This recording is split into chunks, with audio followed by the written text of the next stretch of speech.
Hey guys, Sam here at NA Studios. Today I want to show you a method for getting a little bit more realism out of your programmed drums. There's some great drum VSTs out there, some great programs that can really add a load of life with room samples and all that kind of stuff, but you really can't replicate the sound of a real snare in a real room. That's what I'm going to take a look at today. Let's jump straight in.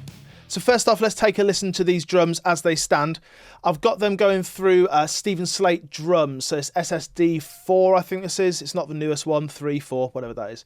And it sounds great. I've got them all split up into their own channels: kick, snare top, snare bottom, toms, etc. And the snare bottom is helping. It's getting a bit more life into it, but I still feel like I'm kind of missing something. Let's take a listen.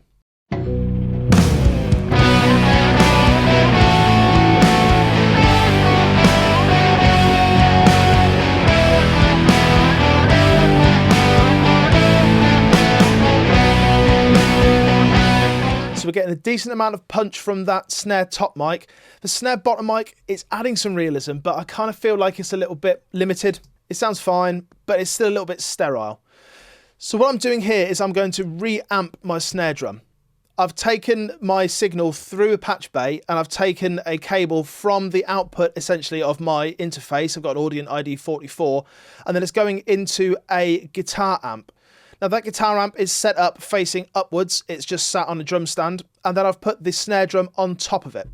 And I've sent the snare drum out of a bus from Logic into that guitar amp. So the way I've done that is I've taken the snare top mic, here I've gone through bus 32, and then it's going to my snare reamp track, which the bus I've got muted at the moment because it's not recording anymore. Let's take a listen to how that sounds just on its own, and then let's hear how it sounds in the mix.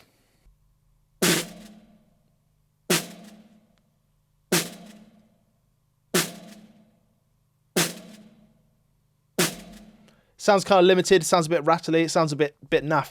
But when you bring it into the mix, it adds a lot of life to it. I'm going to start off with it all the way down and then gradually bring it up. And we're just going to hear that snare become a little bit more realistic.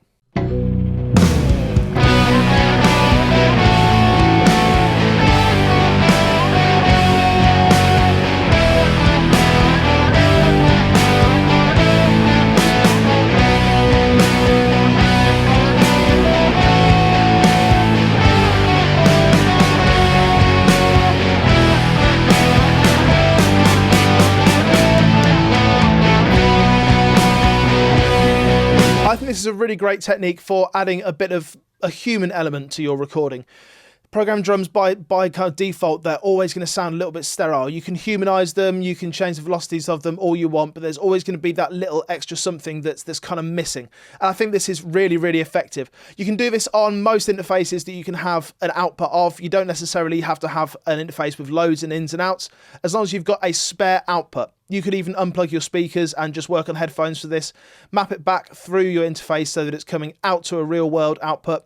Put that into the guitar amp and then put a microphone on top of the guitar amp and then bring that back into your interface. I've got a condenser on there. It's adding quite a nice amount of kind of top end snap to it, but you can use any microphone. You can experiment with the position, get it close, get it far away, add a load of bottom end to the amp if you want to get a real low thump, add a load of top end, do whatever you want. But I think that's adding a real nice amount of kind of real world element to that snare, and it's improving it tenfold in my opinion.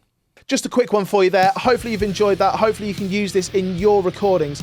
Drop us a message in the comments down below if you're using this, if you get any success, or if you've got a better way of doing it. Either way, thanks a lot. Take care. I'll catch you again soon.